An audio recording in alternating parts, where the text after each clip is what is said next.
ফেসবুকের একটা অদ্ভুত ক্ষমতা আছে।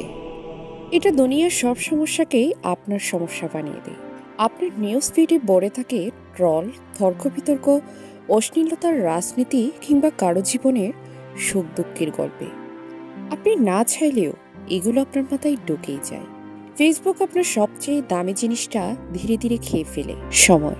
আপনার হয়তো মাত্র 5 মিনিটের জন্য ঢোকার ইচ্ছা, কিন্তু স্ক্রলিং করতে করতে কখন 30 মিনিট পার হয়ে যায় বুঝতেই পারেন না। আপনার ফোকাস ধ্বংস করে দিচ্ছে ফেসবুক। কাজের মাঝে ফেসবুক করলেন, হঠাৎ একটা পোস্ট দেখলেন, সেটা নিয়ে ভাবতে শুরু করলেন। যে কাজটা 1 ঘন্টায় শেষ হবার কথা ছিল, সেটা এখন সারাদিন লাগছে। অনেকেই রাতে ফোন হাতে নিয়ে শুয়ে ফেসবুক স্ক্রল করতে থাকেন, ঘন্টার পার হয়ে যায়, কিন্তু ঘুম আসে না। সকালে উঠে ক্লান্তি, নির্বন, মনোযোগহীনতা। এই সমস্যাগুলো থেকে বাঁচতে কি করবেন? ফেসবুক ব্যবহারের সময়ের একটা সীমা থাকা জরুরি। এক, ফেসবুক ব্যবহারের সময়ের একটা সীমা থাকা জরুরি। আপনি দিনে কতক্ষণ ফেসবুকে থাকবেন সেটা আগে থেকেই ঠিক করে নিন। কাজের সময় বা পড়াশোনার মাঝে ফেসবুক থেকে দূরে থাকুন। সকাল বা রাতে স্ক্রল করার অভ্যাস থাকলে সেটাও কমানোর চেষ্টা করুন। গবেষণায় দেখা গেছে সোশ্যাল মিডিয়ায় প্রতিদিন 30 থেকে 40 মিনিটের সময় দিলে সেটা ক্ষতির দিকে যায়। 2, আপনার জীবনে ফেসবুকের ভূমিকা কি? এটা কি যোগাযোগের জন্য, কাজের জন্য, নাকি শুধু বিনোদনের জন্য? এই প্রশ্নটা নিজেকে করুন। শুধু সময় কাটানোর জন্য ফেসবুকে ঢোকা মানে নিজের সময় নষ্ট করা।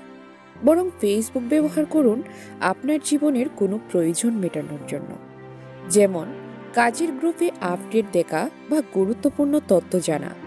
3, ফেসবুকের প্রতিটা নিউজ, বিতর্ক বা ট্রেন্ডে জড়ানো জরুরি নয়। এসব দেখে যদি আপনার মন খারাপ হয় বা মানসিক চাপ বাড়ে, তাহলে সেগুলো এড়িয়ে চলুন। সব পোস্ট বা কমেন্ট সেকশনে ঢুকতে হবে না। আপনার যা দরকার সেটুকুই দেখুন, বাকিটা স্ক্রল না করাই ভালো। রাতের বেলা ঘুমানোর আগে ফেসবুক স্ক্রল করলে কি হয়? আপনার ব্রেইন বিশ্রাম নিতে পারে না। স্ক্রিনের আলো মস্তিষ্কে সক্রিয় রাখে, যার কারণে ঘুম আসতে দেরি হয়। তাই ঘুমানোর অন্তত 1 ঘন্টা আগে ফোন সরিয়ে রাখুন। 5, যাদের ফলো করছেন তারা কি আপনাকে মানসিক শান্তি বা প্রেরণা দিচ্ছেন? যদি না দেন, তাহলে ভেবে দেখুন তাদের ফলো করা উচিত না।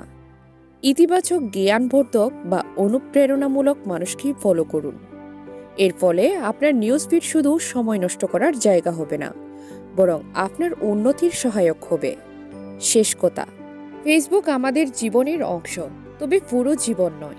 সময়, ফোকাস আর মানসিক শান্তি, এগুলো আপনার সবচেয়ে বড় সম্পদ। ফেসবুক বা সোশ্যাল মিডিয়া যেন এগুলো চুরি করতে না পারে।